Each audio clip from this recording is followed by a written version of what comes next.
Well, hello there, ladies and gentlemen, and welcome to week number 32 of the WiggyWam Get Your Property Questions Answered weekly webinars. So I hope you guys are doing really, really well.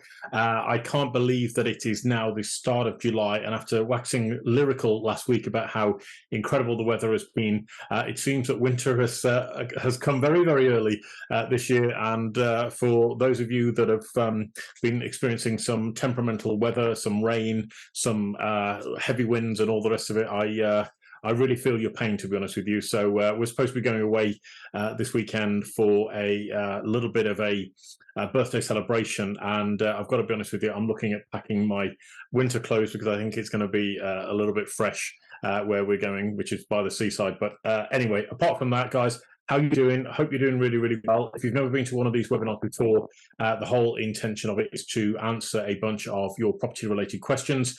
If you are an estate agent, letting agent, a buyer, seller, if you're a landlord, a tenant, or anybody else connected with the property industry, I would like to take the time to answer a bunch of your questions and give you a sort of insight into some of the knowledge that I've accumulated over the course of the last 25 plus years in the property industry. It has been a very interesting journey, and for those of you that don't know me, I'll just very quickly share that I started life as an estate agent many, many years ago, and I worked in a small market town where I had the pleasure of dealing with a lot of very unique and unusual properties. Most of the properties were very old, to be honest with you, so we didn't have a lot of the new build property to deal with. It tended to be older style homes.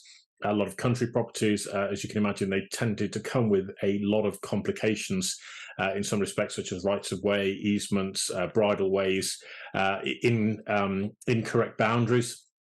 For example, that was another one that we had to deal with. So you'll have these sort of scenarios that crop up, and as a consequence, you end up dealing with very different sets of circumstances than you otherwise would if you were operating within a town. Also some very discerning purchasers, if I may say so, a couple of celebrity clients who I am sworn to secrecy not to reveal their names, but it's always very interesting dealing with them because I'll be honest, most of the time I don't really know who they are. So people in the office are going, oh, that's so-and-so, so-and-so, and I'm like, okay, I think I know about who you're on about. And generally speaking, I've found that when you operate from a place of, I don't really know who you are, and you know what, I'm just going to interact with you, should I say, as a normal human being, they're tending to be really down to earth and really cool and really sort of interact with you as a human being as well, rather than somebody who's, either staring at them going, oh, I'm a little bit starry-eyed, or can I get your signature on this bit of paper, you know? So that was a fun experience. And moving on from that, went in to become a surveyor. So spent quite a few years in Birmingham city centre becoming a qualified building surveyor, which I did enjoy, but I'll be honest with you, my passion lay with residential property. So I came back and decided in 2007, after reading a book called Rich Dad, Poor Dad, that I would start building my own property portfolio.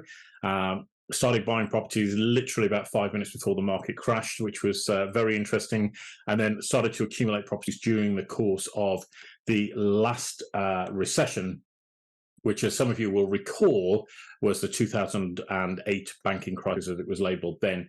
And that's an interesting turning point in the marketplace, which I'll come back to in a second, because from that point, I then I started to build this portfolio, and then I got asked to go back to the company that I was training with to start to present training courses and help other people build property portfolios.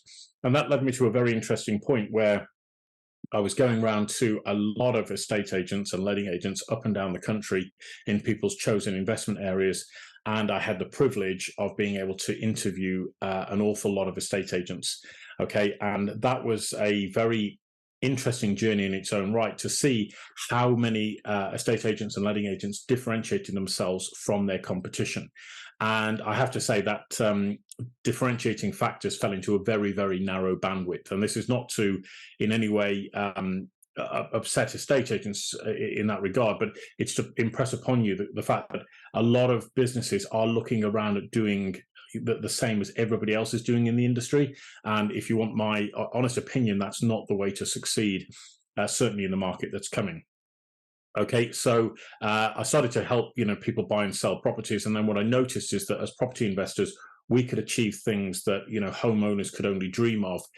Buying and selling properties literally within days, if you're getting the right team around you. And that was something that I felt was missing from residential property. And it came to a point where many people were doing deals quickly, but a lot of other people were struggling, and they were taking weeks, if not months, to get deals through. They were losing deals because of the uncertainties in the process. And as a consequence, I decided to put my thinking hat on and go, what can we do to improve the residential property market? And that's what led us to unfold the journey of WiggyWam and really stand back and analyze the way properties are bought and sold in the UK, and can it be done better, faster, easier, cheaper for everybody concerned? And I'm convinced that it can be, which is how we founded, or why we founded WiggyWam. And as a response to that, it's now forming the right teams and getting the right people on board to help fast track deals through to completion. Now, what's been interesting is that over that course of that 25-year journey, I've noticed that property transactions that used to be completed within 6 to 8 weeks, okay, before the advent of email. And I literally remember signing the memorandum of sale in the estate agent's office and walking it down the high street to the local solicitor so that we could speed up the process that way, but actually being manually involved in hand delivering letters. It takes me back to, it sounds a bit Dickensian almost, doesn't it, really? But I can tell you that those were the days before email, that we were actually helping to speed up the housing market by just issuing letters in a prompt manner and getting them to the solicitors so that they could get on and do their job. And I know things have changed in relation to regulation and the burden of regulation that solicitors are under right now. But to me, it seems crazy that we're in a period of sort of 20 weeks to now exchange contracts on a property. That's 5 months, guys, you know, and to me, that's just way too long. Okay, so the whole process, or the whole premise of WiggyWam is to condense down those transaction timelines and get them into days rather than weeks and months. So if that sounds good to you, we encourage you to follow WiggyWam, to engage with us, to share it with your friends and family, and to help us get the word out there, because the more people we have as part of our community, the more influential we'll be in terms of actually making changes to the UK property market. Now, coming back to the point I mentioned earlier in the conversation, which was around the 2008 banking crisis, quick recap of history, if you like. At the time, the governments of the Western world all decided in unison, which is curious in its own right, but all decided in unison that the best way to handle the banking crisis, because the banks ran out of money, okay, that they would then print a load of money that they got from the banks and then shovel the money into the banks to get it out there onto the streets to help people borrow money to keep the economies of the world going. And as a consequence, to encourage the use of this funny money that was pumped into the economy, interest rates were dropped to all-time record lows, okay, of, you know, we had base rates of 0% in the States, 0.5% over here, and those base rates were incredibly low, which led to a lot of people taking on an awful lot of debt, okay, over a long period of time at very low interest rates. And at the time, the narrative was that, you know, interest rates are going to be lower forever. We can borrow money internationally. It's fine. There's no reason for interest rates to be at 5, 6, 7%, which is their long-term average over the course of the last however many years, the last 100+ years.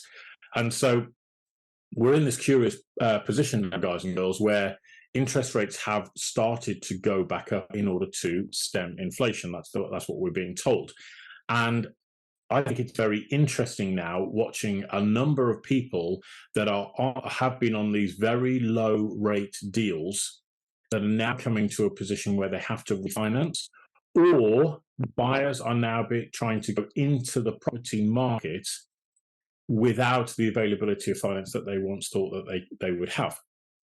And what makes it really interesting, guys and girls, is that we have a situation where buyers are encouraged to take on an awful lot of debt to buy a property.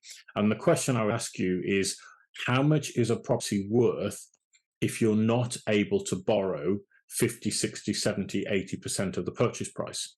Okay, so if you look at the way that most people buy houses, and let's use the 80-20 principle, right? If you look at the way that most people buy properties, let's say that we look at 80% of mass market buyers will probably borrow upwards of 75% of the purchase price in order to acquire the property, which means their availability of cash to buy a property is only about 25%. And the reason I'm suggesting this is because if what I think is about to happen is going to happen, which is a repeat of the 1929, 1930s depression, then we are facing some very challenging, or going to face some very challenging times ahead. And I'm not in the game of trying to dramatize or scare anybody or have you guys running for the hills. That's not my intention in sharing this. But what my intention is to awaken you guys to the possibility that, you know, the market that we had over the last few years has very much disappeared. And if you're still enjoying the tail end of that, guys, make hay whilst the sun shines, because things are about to change. And I can genuinely see a situation where interest rates will hit 7 or 8%, maybe even slightly higher over the course of the next 12 months. Now, that makes a very big difference when you consider that people were getting mortgage products at 2-3% previously. Okay. Now, I don't know exactly the impact that's going to have on the property market and on property prices, but you can imagine that it's going to have a pretty severe impact. And if you look back to the 1929, 1930s depression, property prices and the stock market fell significantly. And it took over 25 years for those markets to recover. Now, the world moves a lot faster nowadays than it did back in the 1920s. Okay. But that doesn't mean to say that the impact may not be as catastrophic to the marketplaces if this finely balanced equation falls over. Okay, and we can see signs that there are many things happening in the marketplace at the moment, or the global economy, should I say, that is indicating that all is not quite as it seems. And so I just want you guys to be prepared, is really what I'm trying to say, is that the economy is changing, the property market is changing, and you guys, if you're going to thrive over the course of the next 5 years, then you're really going to have to start doing things differently to what a lot of other people are doing. And if you want my honest advice, it comes down to, and the winners will be those who can get access to their pipeline commission faster than everybody else. So one of the things that you'll hear people talk about in business is that they talk about cash is king. It's actually cash flow is king. Okay. And if you haven't got the cash flow coming into your business to pay your bills when they come due, then it's lights out time. And this is what I'm seeing for a number of estate agents that have gone to the wall in recent months, that they have been unfortunately positioned where, you know, the cash isn't coming in quick enough, and their debts start to accumulate, because the debts are always full due on their due date, right? There's no flexibility in that. The only variable is how quickly your income starts to come into your business. And unfortunately, if it's not coming in quick enough, then, you know, as I say, you can't pay your bills, you can't pay your staff, and that's when the business has to fold. And I've seen this a lot in the legal industry over the course of the last 2 years. You've had very successful businesses in the conveyancing space, particularly, who have been either put out of business because their professional indemnity insurance skyrocketed, or they were just unable to manage the burden of their debt that they'd taken on. And don't forget, a lot of businesses over the last couple of years have taken on a lot of debt in the form of bounce back loans and deferment of VAT or deferment of taxes, etc. And now that debt is sitting on their balance sheet that requires a monthly payment. And if your income isn't coming in quick enough, or your income drops by 10 or 20%, that can be enough to destroy your profit margins, and to then mean that you're in a position where you're making no money, you're running at a loss, and unfortunately you've got to close the doors. As I say, not trying to tell you this to scare you guys. I'm here to help and support anybody who wants to be helped and supported along the way. I've got some pretty neat ideas, if I do say so myself. I do encourage you to reach out for a copy of the Estate Agent Secrets trilogy book series that I put together in order to try and help you guys, because I could see the writing was on the wall and this was going to happen sooner rather than later. The one thing I didn't expect was for the property market to go crazy after the pandemic was announced. You know, that was one of those things I just thought, wow, how did that actually happen? But now I think the saying is the chickens are coming home to roost. So I just wanted to share that with you guys. I really, really do have a mad passion for the property market, for estate agents in particular, and I really want to help and support you guys as much as possible. I do, believe it or not, even though some people have seen my spats on LinkedIn and other social media platforms with conveyancers, I do actually have a soft spot for conveyancers as well. And I want to see estate agents and conveyancers to earn a good wage, to earn a good living from the property market. It's perfectly possible. But it's not possible if we're going to follow the same old tired advice that's been handed out time and time again over the course of the last few years. Okay, the time for change is now, guys.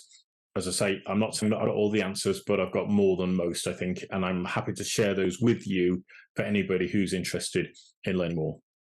All right, so that said, let's get on with today's webinar. So question number one comes in here from Tim. Hi there, Tim. Thank you for being part of the amazing WiggyWam community and for submitting your question to us. So Tim says, I'm trying to build a strong local presence for my agency, but I'm struggling to compete with larger, more established companies. What unique marketing strategies can I implement to differentiate myself and attract more instructions? Well, that's a great question, Tim, and thank you for sending that in to us.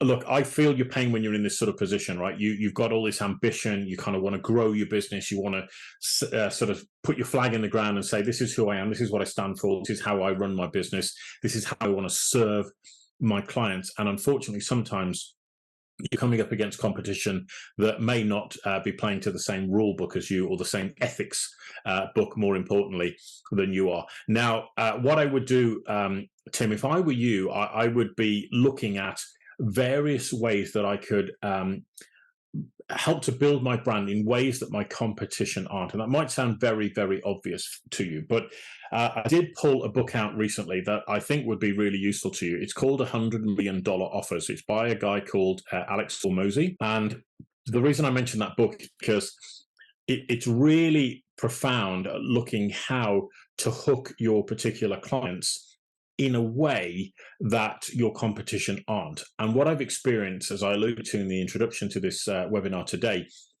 what I experienced when I went around and spoke to a lot of estate agents up and down the country is that they were all doing pretty much the same thing. Okay, they all advertise in the same places. They're all on the same portals. They're all doing the same kind of promotion in order to try and attract and win new clients.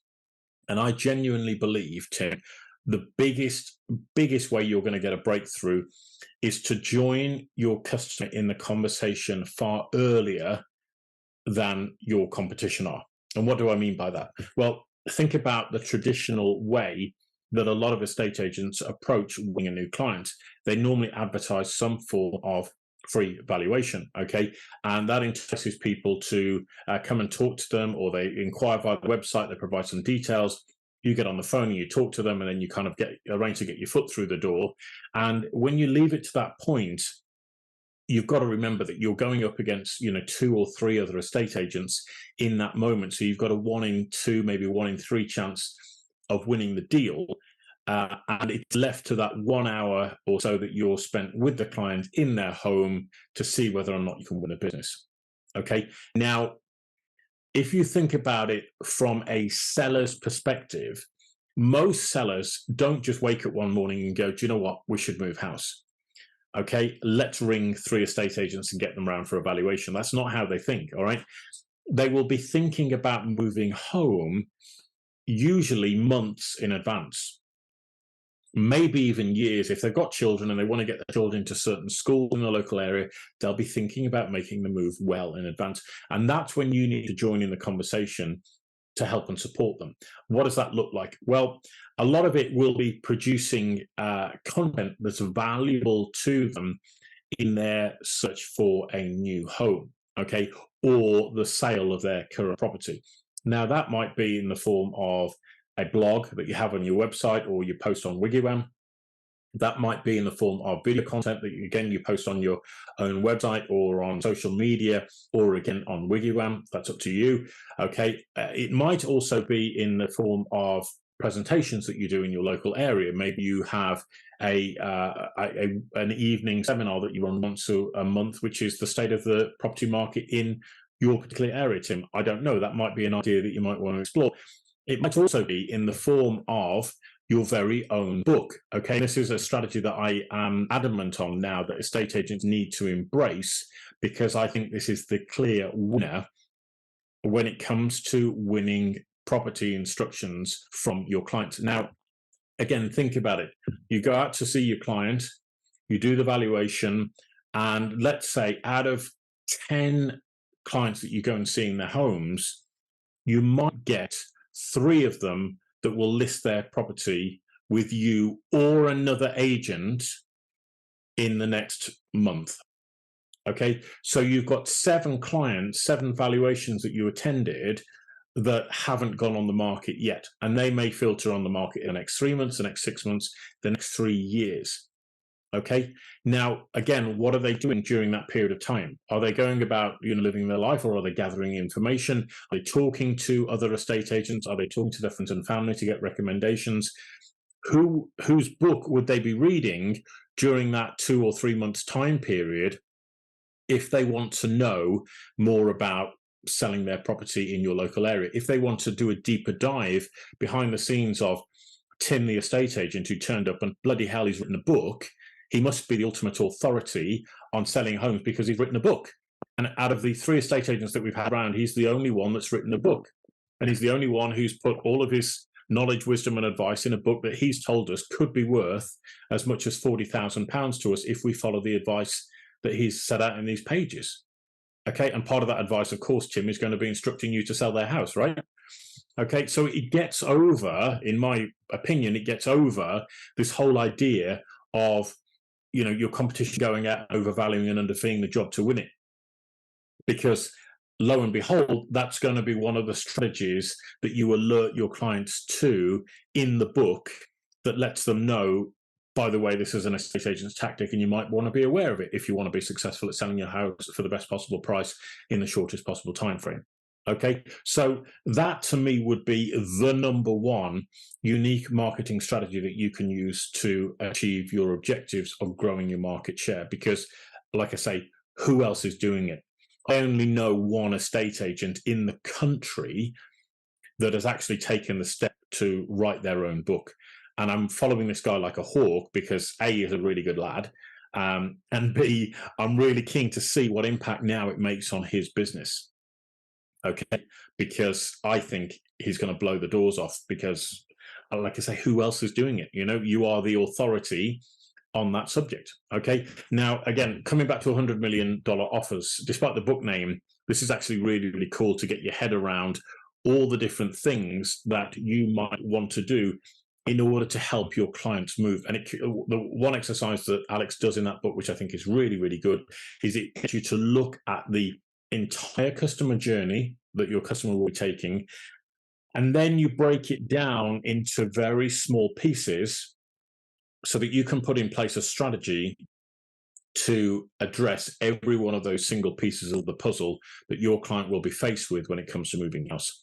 Okay, and the more of those things that you can address, the more of those pieces of the puzzle that you can address in the form of written content, in the form of bonuses or giveaways or value adds to your service, the more you differentiate yourself from the competition. Okay, it sounds complex. It's really not. Okay, and this is one of the reasons why we've chosen on the route of WiggyWam to start to produce all of this video content and to start to produce these blogs and start to produce these books and all the rest of it as really useful guidance and information to help buyers and sellers navigate the moving minefield, because it's bloody stressful. You're dealing with the most expensive purchase that people are ever likely to make in their lives, okay? And unfortunately, the quality of the information out there is so bad. And I say this with a lot of love and respect, but a lot of people that are writing these blogs, that are putting this information out there, most have never bought or sold a house in their life, or if they have, they've bought one. Okay, when you consider that, operating as a property investor and buying and selling volumes of property, you have a lot more knowledge and experience that you can, what's the word I'm looking for here, that you can divulge to buyers and sellers in the marketplace, right? And it's it's one of those things that I see a lot of people, especially agents and conveyancers, they're their own worst enemy when they have this knowledge and information and they keep it to themselves because they think, it's chargeable knowledge and information, and they're not going to give it away for free, which is what a lot of people say. And I'm not encouraging you to give it all away for free, but what I am suggesting that you do is that you address your clients' needs, wants, and desires right as early in the journey as you possibly can, and then help them see that you are the safe pair of hands that will guide them through the moving journey. Okay, so hope that helps, Tim. Bit of a comprehensive answer for you there, and you might want to watch this video back a couple of times just to get your head around all the strategies that I've shared with you there. But I think that's absolutely the way that I would do it. If I was in your shoes, I'd be absolutely into all of this. I'd be writing my book straight away. If you want help writing your own book, I'm happy to share with you the knowledge and information. In fact, I've got a webinar coming up very soon that will guide people through the process of actually writing their own book with the help and support of AI technology, which is incredible right now. Okay, so good luck with that, Tim. Hope that helps, and let me know if we can do anything else to support you. All right, thank you very much. Moving on, question number 2 comes in here from Graham. Hi there, Graham. Thank you very much indeed for joining us here on the WiggyWam webinar and for submitting your question to us as part of the WiggyWam community. So Graham's question is, I've often wondered this and hope you can answer the question. How do estate agents determine the right pricing strategy for a property? And how can I be sure that I'm getting the best value for my home? That's a great question, Graham. Thank you for sending that one in. And this is an interesting question to unpack from a perspective of the value that estate agents attribute to your home. Okay, now, not all estate agents are equal.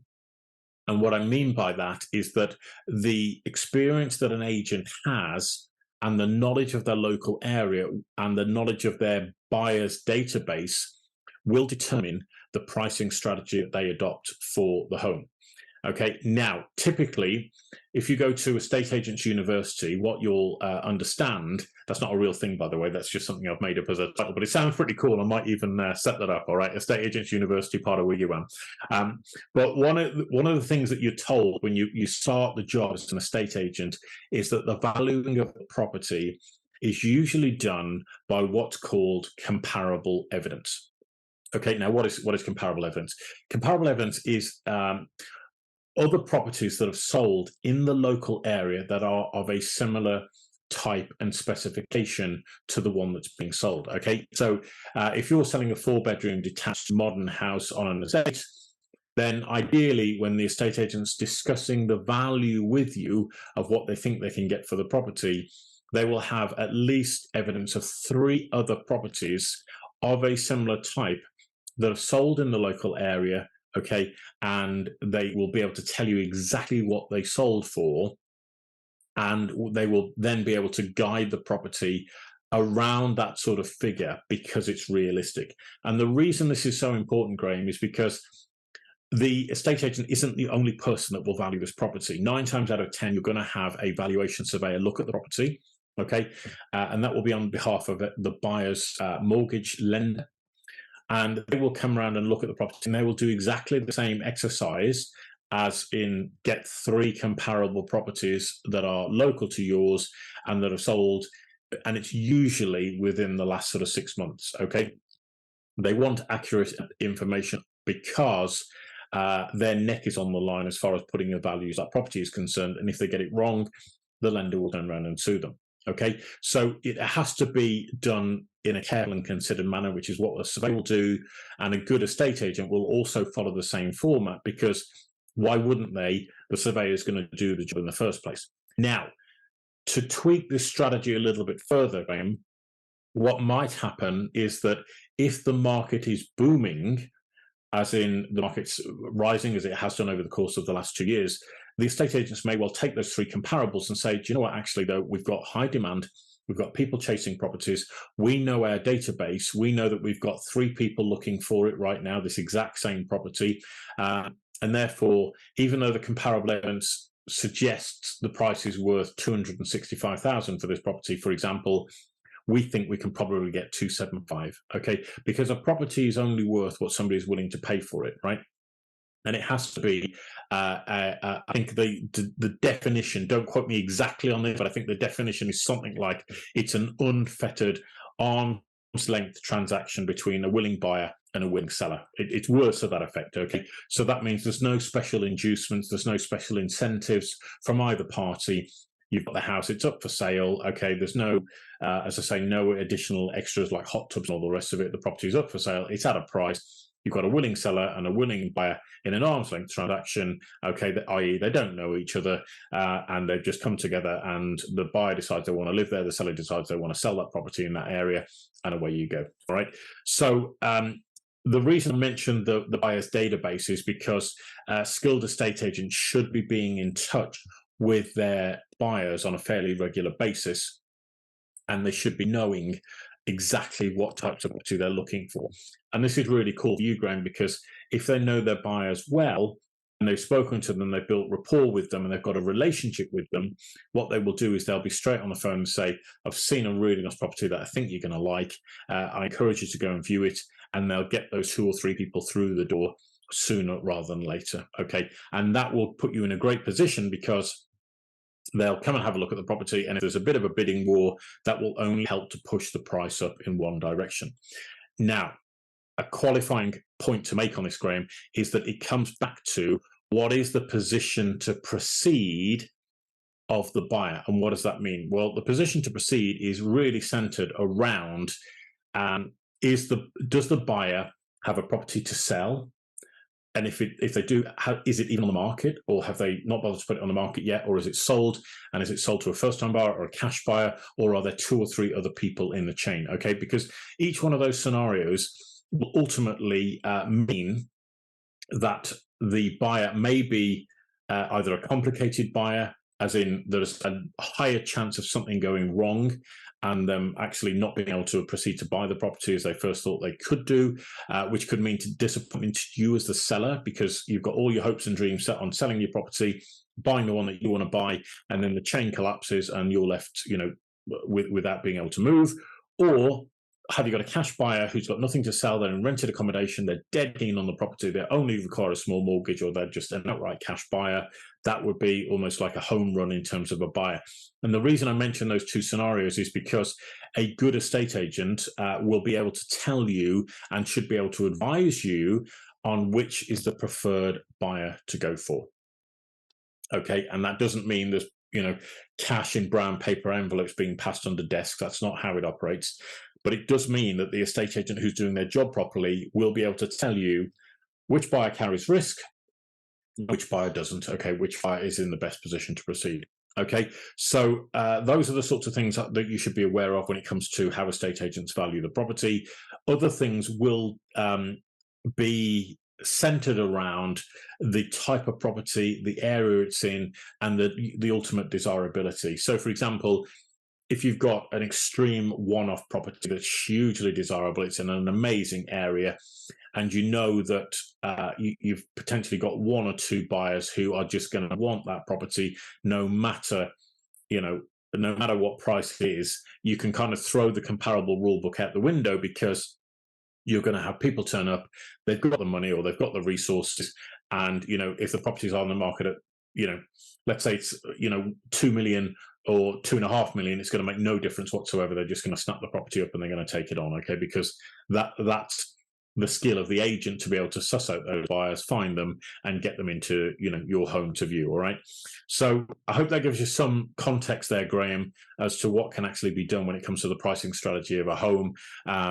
And as I say, this is really what separates the wheat from the chaff as far as estate agents are concerned. If your estate agent's approach is to say, look, we're just going to throw it out on the portals and we'll see what happens, I've kind of got to suggest that they don't really know their buyers all that well.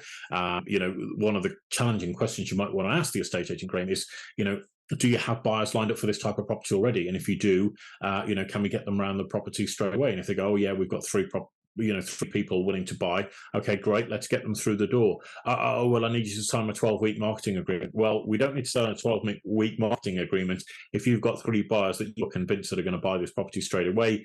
So how about we get those 3 buyers through the door, and obviously I'll agree to pay you your commission on the basis that one of those 3 buys it. Okay, and that kind of sorts the wheat from the chaff as to whether or not, are they pulling your leg, or are they trying to pull the wool over your eyes, or are they actually genuinely serious that they know their buyers, they know their mailing list well, and they have got genuine buyers for the property. So I hope that helps, Graham. Let me know if there's anything else that you need support on at all on that, and wishing you all the very best of luck in selling your property. Okay, moving on. Question number 3 comes in here from Sarah. Hi there, Sarah. Thank you for being part of the amazing WiggyWam community and for submitting your question to us here. So Sarah's question is, in a depressed market, I find it really challenging to convince potential clients about the value we provide as estate agents, which is impacting our ability to maintain or increase our fees. What strategies can I use to communicate our value proposition effectively and justify our fees? Great question, Sarah, and I'm really pleased that you've asked that question in such a comprehensive way, because there's quite a bit to look at there from a point of view of you being the expert agent and you wanting to help and support your clients as much as possible. And the only way you can do that is by charging them a fee that is commensurate to the work that you're going to do in supporting them to sell their property. And time again, the frustrating scenario that agents face with right now is going up against online platforms that say, well, we'll sell your house for free. Okay, or going up against the competition that overvalues and underfees it and says, yeah, we'll get you the most and we'll charge you the least for doing it. Okay, I understand that battle is so difficult to take on. And the only way that I know how you can do that, Sarah, is you've got to spend a lot longer nurturing the client. Okay, now earlier on in the webinar, I addressed Tim's question, okay, about building a stronger presence in the local marketplace. But when it comes to nurturing your client, as I say, you've got to enter that conversation a lot earlier in the client's mind and be there to be the one that helps and supports them and provides them with the guidance that they need on their journey. Now, I've highlighted the traditional approach, which is get your free valuation. Well, what about offering a open clinic, for example, where once on a Wednesday afternoon you run a webinar and you just spend an hour answering questions from people who are looking to move house. What concerns do they have? What information do they need in order to make that move? Who are the right power team they should be plugging into if they want to get the right mortgage, they want to get the right legal advice, etc., etc. They want to avoid working with a solicitor who's going to drag the transaction out forever and ever. What do they need to be aware of when they go around looking at a property?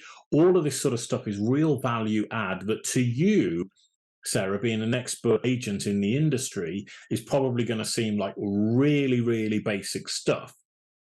But then imagine your client hasn't moved house for 10, 20, 30 years, or imagine your client is one of the 40% of first-time buyers who are scared stiff about getting involved with the entire process because they just don't understand it. They don't know what's involved.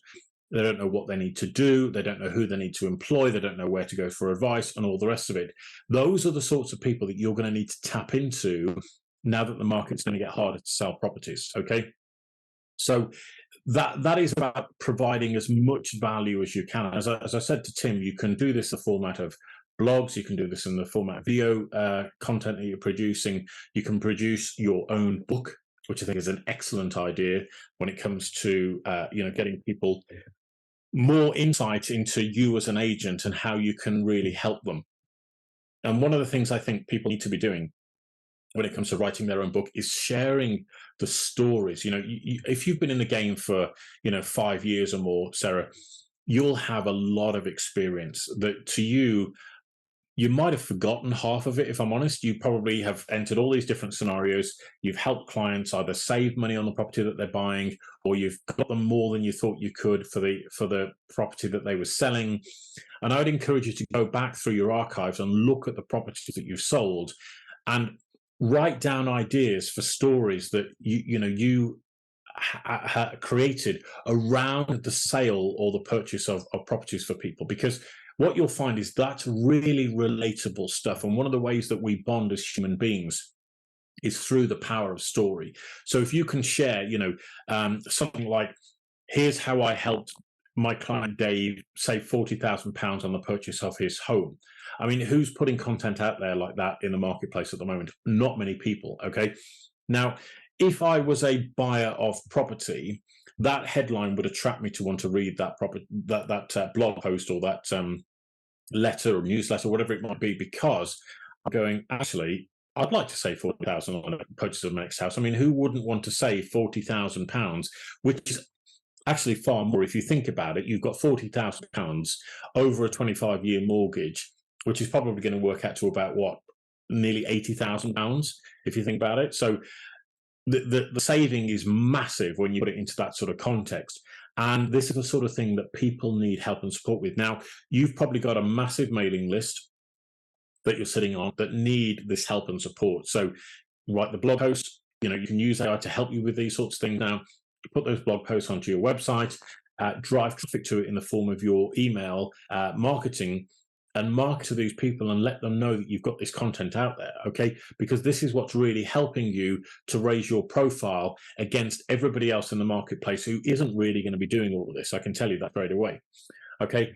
And one of the things that's really powerful to tap into is referrals from past clients. Now, if you've got a bunch of testimonials on your website where you've done a really good job for helping people sell their homes or a really good job in helping people buy properties, get testimonials from them, get video testimonials from them. You know, if you're that sort of bubbly, effervescent personality, get them in the office, shoot a quick video with them, maybe have a glass of wine with them or something, just to really help people understand that you are a really safe pair of hands to help them navigate the moving minefield and to help them buy or sell the property that they've got, right? And that's what I think is missing. Where's your social proof? Where's your testimonials? Where's the support in the form of referrals from previously satisfied clients who really want to support you in your business because they recognize you've done a really good job for them. They recognize that not all estate agents are the same because you've really helped them. And these, again, can form really valuable bits of marketing that you can put into your own book or your blog post or on your website, etc., etc. And it's about building that awareness. And you know, one of the things that I think is a challenge, Sarah, is that you know a lot of people expect this sort of thing to happen overnight, and it can take maybe a year or longer to build up your online presence by doing this sort of material. But the point is, it becomes a 24-hour a day, 7-day-a-week marketing machine that constantly brings you leads without you even having to work for it.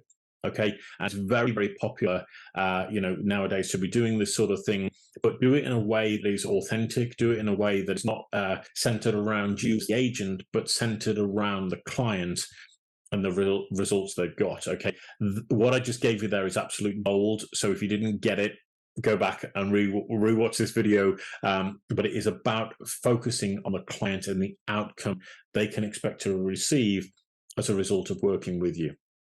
Okay, so I hope that gives you some kind of an idea, Sarah. One of the other strategies that I've got for you to think about, if you want to look at jacking up your fees, I don't understand why estate agents don't offer things like a gold, silver, and a bronze package of services for their clients, okay?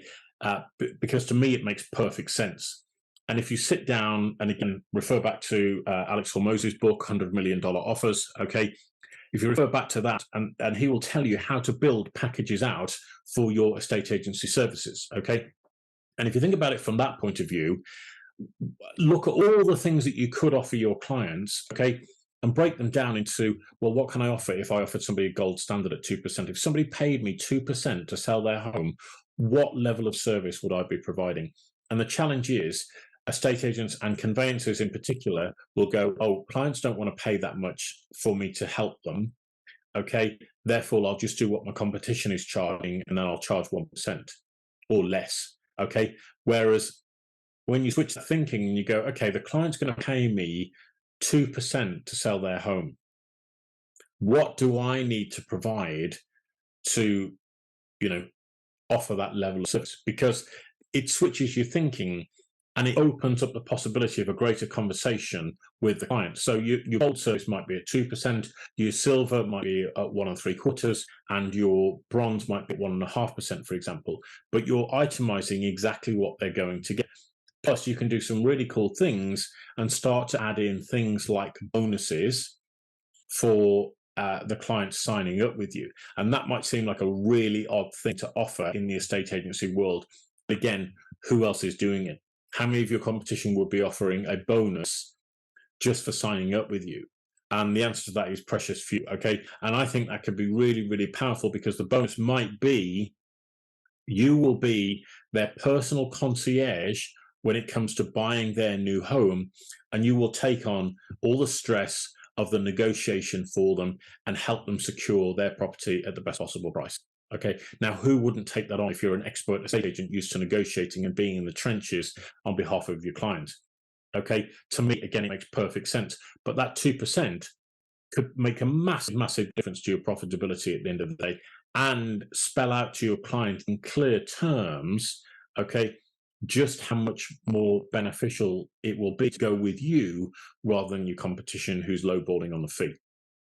Okay, so hope that helps, Sarah. As I say, I've thrown quite a bit at you there. You might want to go over that a couple of times and just sort of filter out the gold nuggets that I know that are waiting in there for you. So give that a go. And if there's anything else I can do to support or help you on that one, Sarah, please do let me know. All right, moving on. Question number 4 comes in here from Matt. Hi there, Matt. Thank you for being part of the amazing WiggyWam community and for joining us here on the webinar.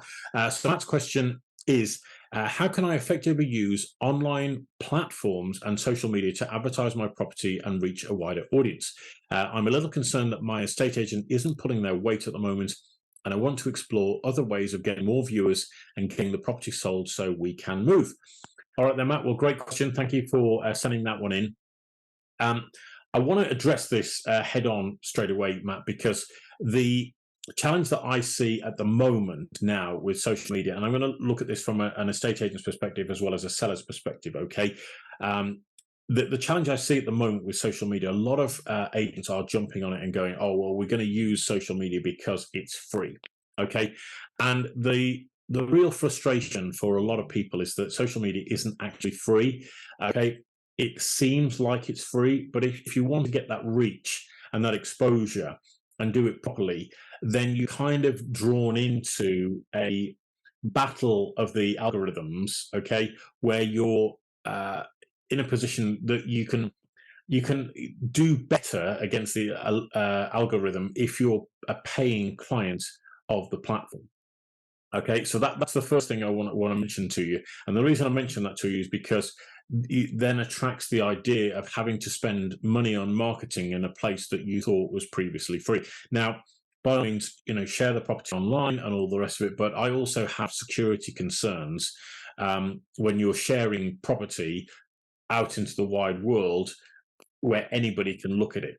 That might just be a paranoia on my point of view. I remember, was it Susie Lampley, the estate agent that was unfortunately abducted and murdered many, many years ago now. And that has always stuck with me for some reason. And I get really concerned about the amount of information that is now being shared online through the social media platforms, where all and sundry can look at this information and just go, yeah, okay, that's somebody's house, that's the layout of the house, that's the floor plan of the house. I mean, if you're a burglar, what could be better than getting the inside view of somebody's house and a floor plan, knowing where all the doors and windows are within the property, okay, and probably whether or not it's got an alarm system, all right?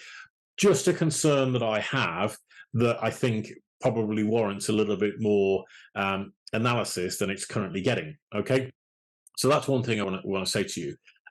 The second thing about social media platforms that I'm seeing more and more is the general disengagement, because social media numbers are falling, and they're falling quite significantly at the moment. I think a lot of people are suffering with burnout because we're doing a lot of screen time now. We're doing a lot of Zoom calls and all the rest of it. We can't get away from our bloody phones that seem to be on 24/7. And I think social media has kind of had I won't say it's had its day, but I think a lot of people are now becoming more detached from it. And the other thing you've got to bear in mind is that there's an awful lot of noise on a lot of these social media platforms, okay? So, you're sharing a picture of your lovely, lovely house, okay, but that's mixed in with cat videos and prank videos and pictures of people's dinner and pictures of people's holidays. And I think it makes it really difficult to get traction. And if you look now, that even some of the people who have been influencers in the property industry for some time are getting very, very low engagement with their videos, okay, on some of these platforms. Previously, they were getting thousands of interactions. Now they're getting a handful. And again, I think this plugs back into the kind of pay-to-play model that a lot of these platforms are pushing right now, which I think is a real shame, because it's I think it's now making people the commodity that's being traded, and people's attention is what's being traded, rather than actually providing a service that it reflects real value for money, or reflects real client interaction, if that kind of makes sense. It does in my world, but maybe I'm not translating that too well in today's webinar. But that would be some of the concerns I have about using platforms like this to push it out to reach a wider audience. Now, I'll give you an example. Look, if I go on Instagram, for example, pretty much the only people that I follow on Instagram are people in the property world. Okay, so my Instagram feed is full of lovely, lovely houses that people put up there, and there's some stunning stuff. I mean, there was one literally 2 days ago. It looked like a Bond villain's paradise right on the coast. All right, and it's one of those sort of properties you think, wow, that's incredible. You never get to see it otherwise. But again, am I the buyer for that property? No, not right now, unless I get a lucky windfall that I wasn't expecting. Am I going to interact with that property other than to maybe make a nice comment on it? Absolutely not. So it's more exposure, but the question is it valuable exposure? Is it giving me what is it helping me meet the objective that I'm trying to get out of this, which in your case, Matt, that you've raised here, is getting more viewers and getting people through the door? Now, I think it's quite a misnomer and quite backwards thinking, if I'm honest, that a lot of portals will argue with estate agents and say, look, your properties have received this many views or received this many clicks. But the truth is, if estate agents are honest with themselves and they actually do the maths, how many of those views and how many of those clicks have actually translated through to actual business being done? Where did the lead come from? How was it interacted with, and did it actually lead to any business being done? Because I guarantee that probably about 90% of all the noise doesn't actually translate to a serious viewer or a serious buyer. And so it comes down to how good is the estate agent at dealing with clients when they come in through the door, when they pick up the phone, or when they make an email into the office, and how good are they interacting with them to explore what their needs, wants, and desires are when it comes to a home, and then getting them through the door of the right property. If they're still embracing, shall we say, 2020 tactics of, we list all our properties on a portal, and we don't take registrants on our mailing list anymore. You just need to go to the portal and look, and we don't actually have a mailing list that we can ring up and start selling properties to, because we've not needed it. If it's that kind of approach, then they're going to have a really hard time doing business over the course of the next 2 years, because they don't know their buyers. They haven't taken the time to interact with them.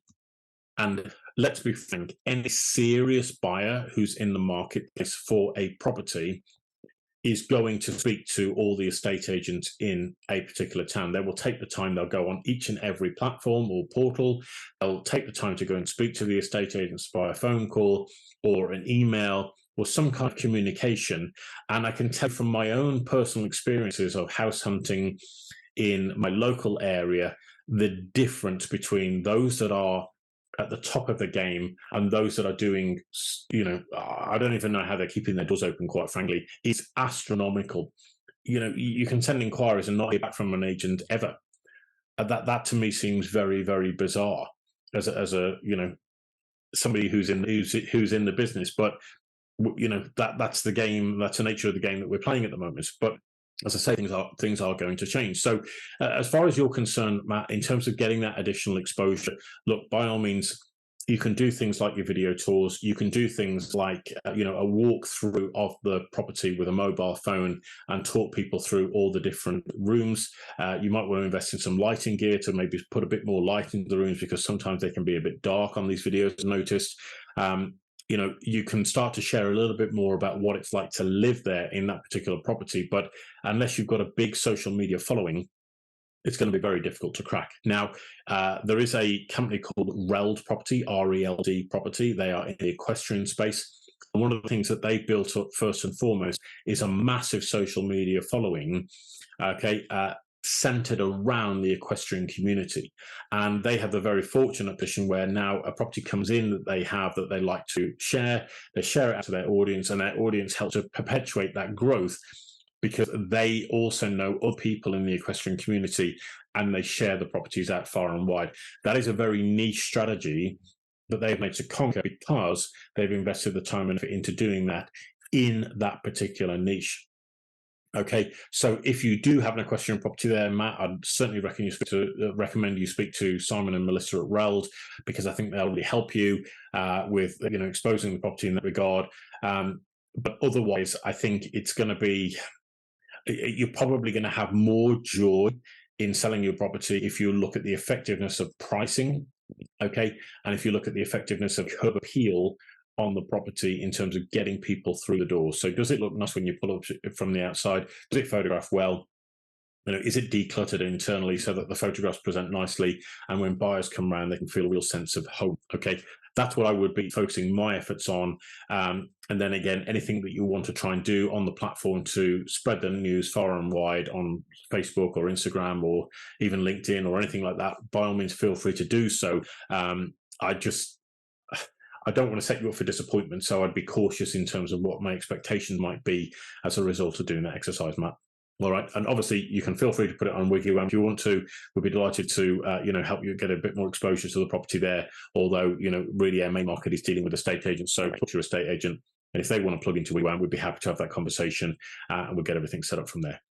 All right, so good luck with that, Matt. Hope that helps, and wishing you all the very best of luck. All right, question number 5 comes in here from Richard. Hi there, Richard. Thank you very much for joining us on today's webinar and for being part of the amazing WiggyWam community. So Richard's question is, we've seen a drop in property valuations in our area recently, and it's causing a lot of hesitation amongst sellers.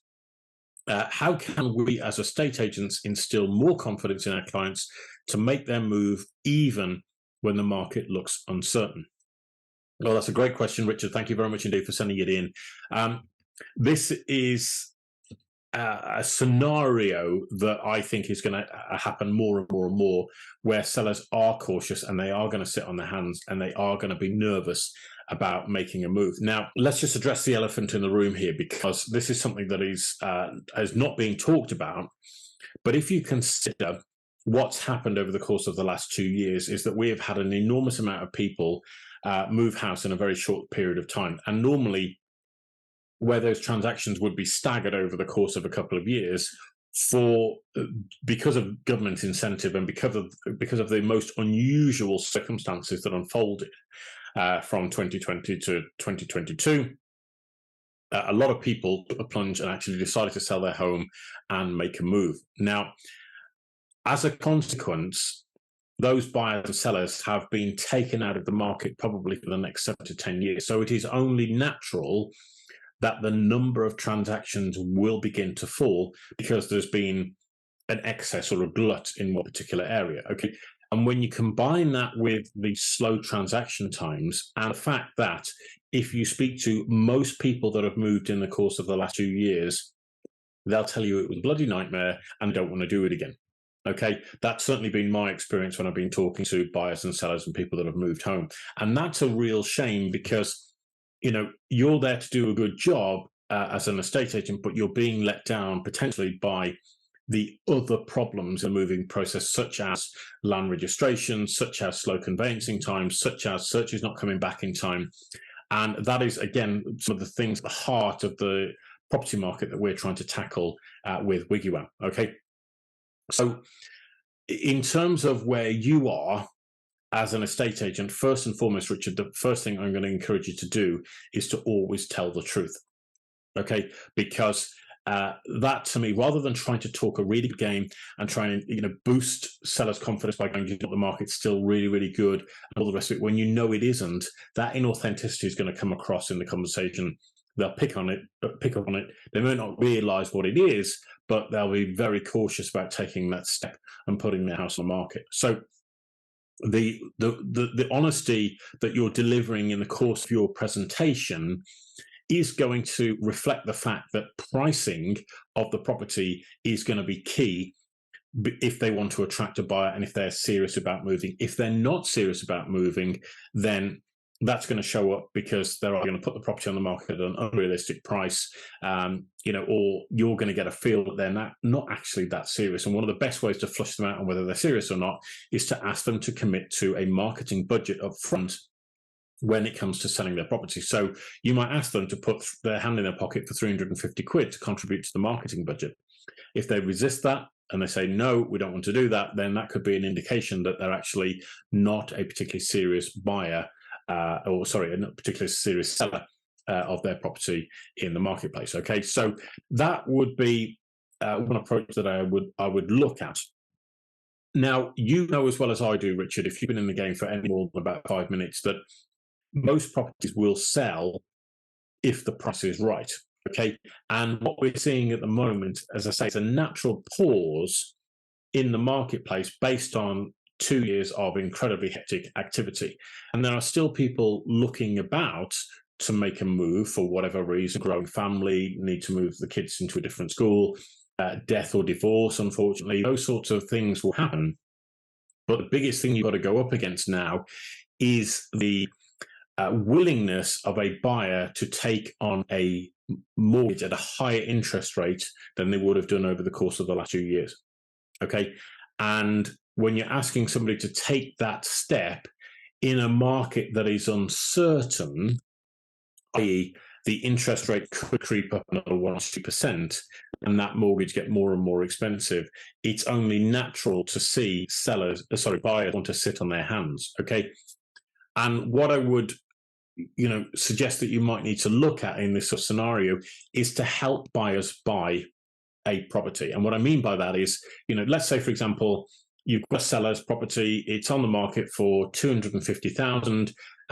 You might have an in-house mortgage broker, or you've got a friendly mortgage broker that you can talk to them about what the buying criteria of that particular property might be, and get them to do an illustration of what the mortgage payments might be based on somebody buying that property with a 30% deposit.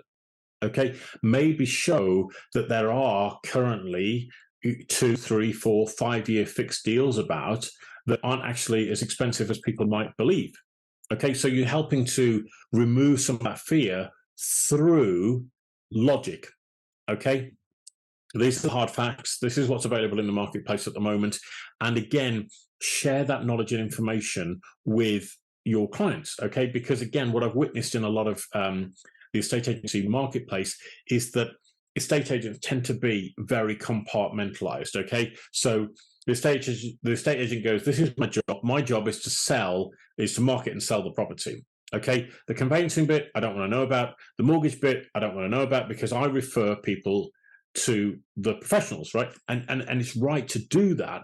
But what I'm going to encourage you to do, Richard, I encourage every estate agent watching this to do, is to think about how you can remove the obstacles or the barriers to entry to people buying homes. Okay, because the market's going to get tougher. It's going to be harder, a lot harder to sell properties. So, and I come back to the point I mentioned in the introduction, if you want to condense your pipeline, okay, and get your hands on your commission as quickly as possible, you're going to have to do some extra hard yards in order to make that happen. One of the first things you can do is to put your toe into the conveyancing element of the equation and start to put together a seller's pack. Okay, so you've got a lot more information up front, which you can quickly transfer to the solicitor, or more importantly, see if there's any nasties lurking in the legal title or around the property that might otherwise prevent you from selling the property as quickly as you would like. Okay, so that's something to focus on.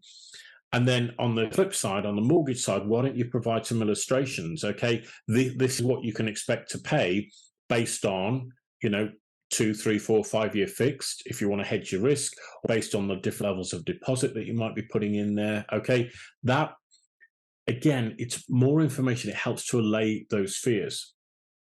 Okay, and that's exactly what I would be doing if I was in your situation, because you're going to have to earn your crust right now. This is where, you know, we've enjoyed the good times. We've made hay whilst the sun shines, and now we're in a difficult market. We're in a different market, and this is where you need to be absolutely doing as much work as possible to make your buyer's job as easy as possible.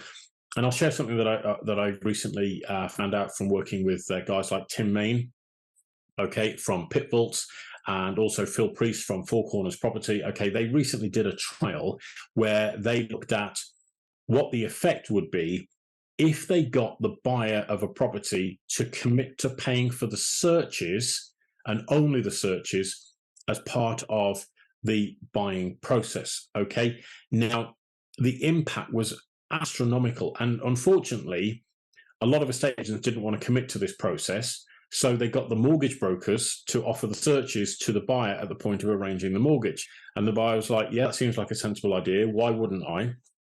Okay, whilst the mortgage application's ongoing, I'll get the searches kicked off, and it condensed the property timeline by a third. Okay, imagine getting your hands on your commission a third earlier than you're currently doing. Okay, incredible, if you ask me. But not only that, the fall through rate on deals fell to practically zero. Okay, now, you know, you've got to look at that and go, why am I not using this in my business? Okay, why am I not employing these methodologies in my business that's really going to help me to get my hands on my cash a lot quicker and reduce any kind of risk of fall through, which means I'm then back on selling the property on the market, and I've got to double my marketing spend to find another buyer. Okay, it's a complete no-brainer as far as no-brainers go. All right, so that's exactly how I would approach it, Richard. You've got to do a little bit more of the hard yards, but it'll be worth it because your competition aren't going to do this. Okay, I guarantee they won't do it. And that's a beautiful place for you to be, because all of a sudden you're starting to win clients' trust, you're starting to win clients' instructions, you're getting them on a higher fee because you're being so authentic in what you're doing. And as a consequence, you'll continue to thrive whilst they'll continue to fall behind. Okay, so hope that helps, Richard. Let me know if there's anything else that we can do to support you in that, and wishing you all the very best of luck. All right, and moving on now, question number 6 has come in here from Anita. Hi there, Anita. Thanks for joining us on the webinar and for submitting your question here. So Anita's question is, what should I do if I'm struggling to pay my rent due to a change in my personal financial circumstances? What option do I have? I'm worried about getting kicked out of my home, but the stress of trying to balance everything is all getting a little too much for me at the moment. Right then, Anita, well, I'm sorry to hear that you're in that sort of predicament. And as a tenant in a property, look, I really understand where you're coming from, because I've actually had tenants in a similar situation to you in the past. And the sort of guidance I'm going to give you on this one, Anita, is what I would want as a landlord. Okay, now, when you're in these situations, Anita, it can feel really overwhelming. That's the first thing. And the reason it feels overwhelming is that we get carried away with fear, and fear can do all sorts of things to us. It can play a lot of tricks on our mind and cause us to imagine all sorts of scenarios that fundamentally won't happen. And you've highlighted one here, is that you're worried about getting kicked out of your home and all the rest of it. It can be a natural response based on the situation that you're in. And what I used to say to all of my tenants was, before I had a letting agent on board, I would meet the tenant at the property, and if I got on well with them and I liked them and I thought, yeah, that could be a really tenant for the property, I would say to them, look, I only have one rule, okay, and that is, I have a mortgage on property, okay, that mortgage needs to be paid every single month, and one of the things that you need to do is you need to pay the rent on time in full every single month. Okay, if you don't do that, then the bank's going to come down on me, I'm going to come down on you, and that's where we're at. Is that fair? Okay, and most people understand it's not the greedy landlord just looking for, you know, rent every single month. Actually, there is a liability that needs to be paid, and that's what causes the issue and the frustration from a landlord's perspective. Now, what I will say to that, Anita, is that if you can't pay the full rent, as sometimes happens, then something is better than nothing. And what a lot of tenants do is they go, oh, I can't pay, £800 a month or £600 a month, or I can't pay £1,000 a month. So what I'll actually do is I won't pay anything. All right. And that causes massive issues to the landlord, who all of a sudden was expecting to get the rent on the first of the month or at the end of the month, and that rent doesn't arrive, but their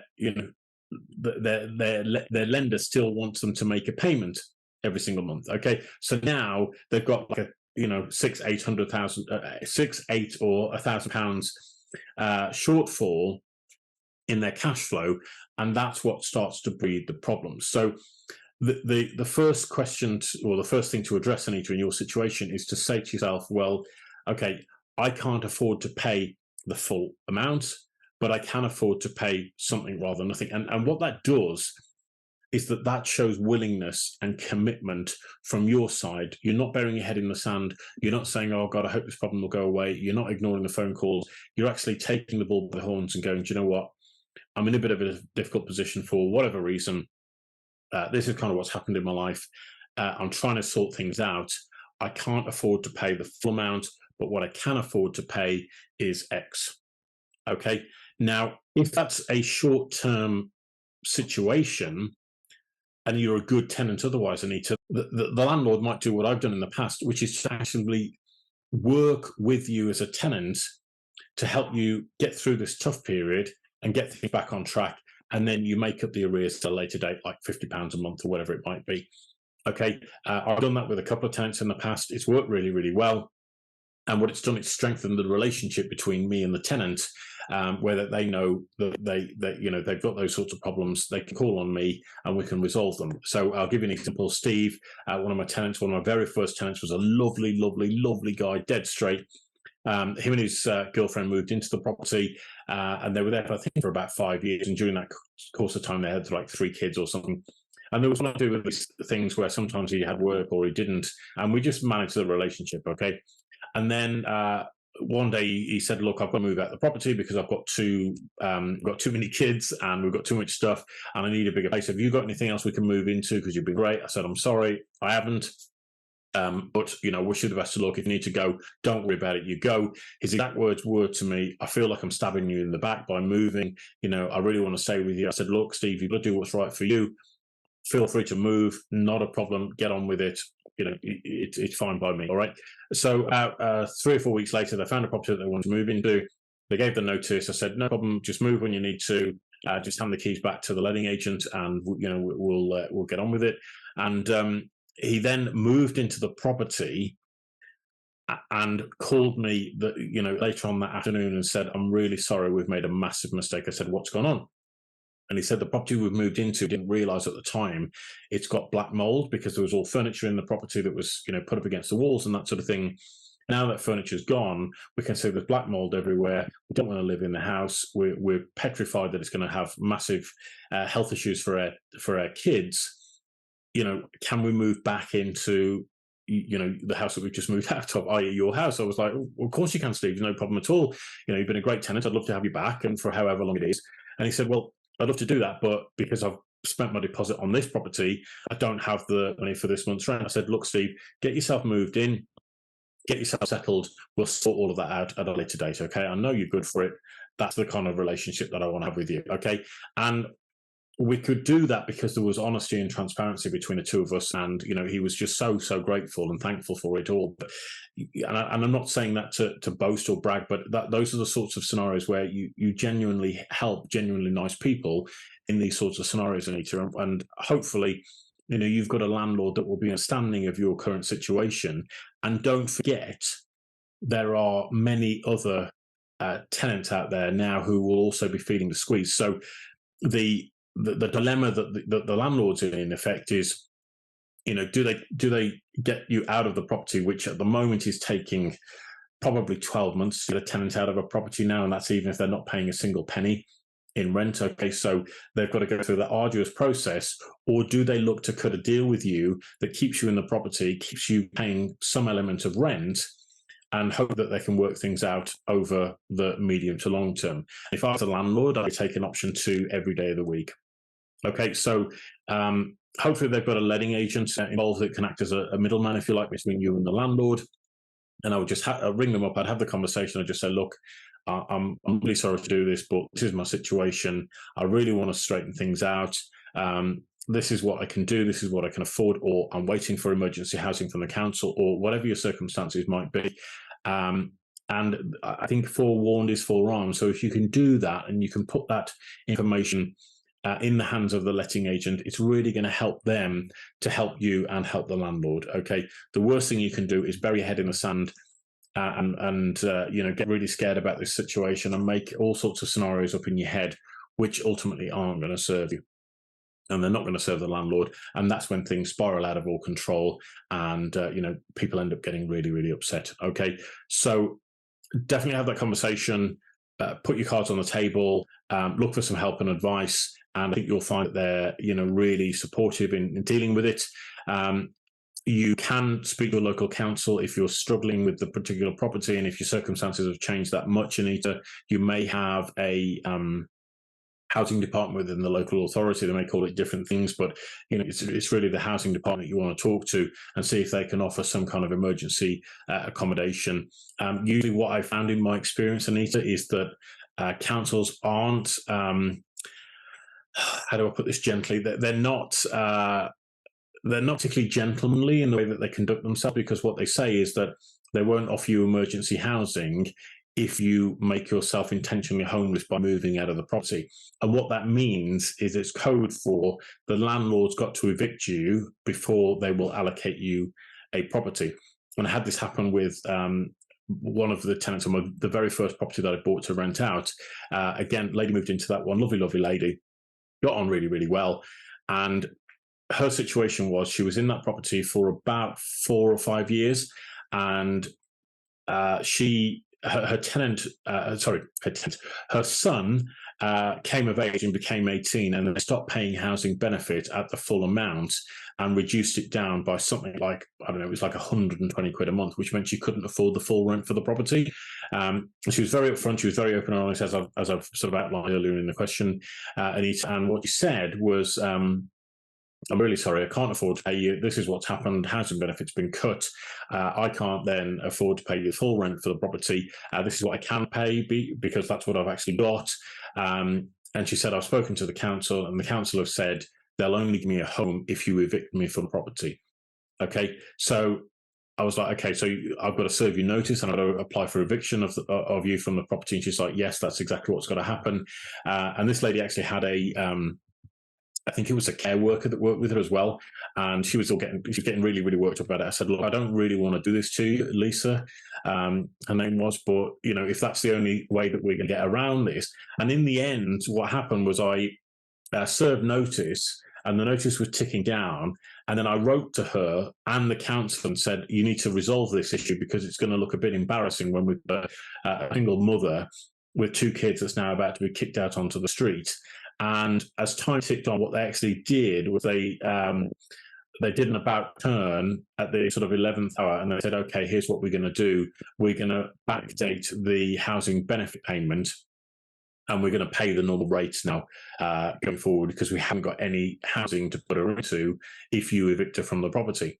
All right, so that's actually what happened, and she stayed in the property then for another 2 years afterwards under that relationship, which was great to see. So you might be surprised, Anita, you might get a scenario that unfolds in the background that will really help you, but obviously it just feels a bit overwhelming when you're in this at the moment. So don't let it get to you. Be proactive, take action. If there's anything we can do to support you, Anita, let me know. But I think you'll be pleasantly surprised about how this will work out. I do believe in the goodness of people. I do believe in passion, and I do believe in people wanting to do the right things to help others, particularly when they're in difficult positions. And as I say, you won't be on your own. Not that that's any comfort in this moment in time, but see where it leads you to. I always believe that if things will always work out, they'll always find a way, and things will always work out for the best. So wishing you the best with that, Anita, and anything else we can do, let me know. All right, ladies and gentlemen, well, that's been the end of today's webinar. Thank you so much indeed for joining us. We're here every week doing these. I absolutely love being able to address some of your questions here. and share some knowledge and advice, which I hope you find useful and entertaining. If nothing else, if you want to submit your question to us, you can do so. Send it through to us via email, which is happytohelp@wiggywam.co.uk. That's happytohelp@wiggywam.co.uk. You can also send it through to us on Twitter or Instagram. Handle is @WiggyWam_UK. That's @WiggyWam_UK. Or you can go to our website, which is www.wiggywam.co.uk.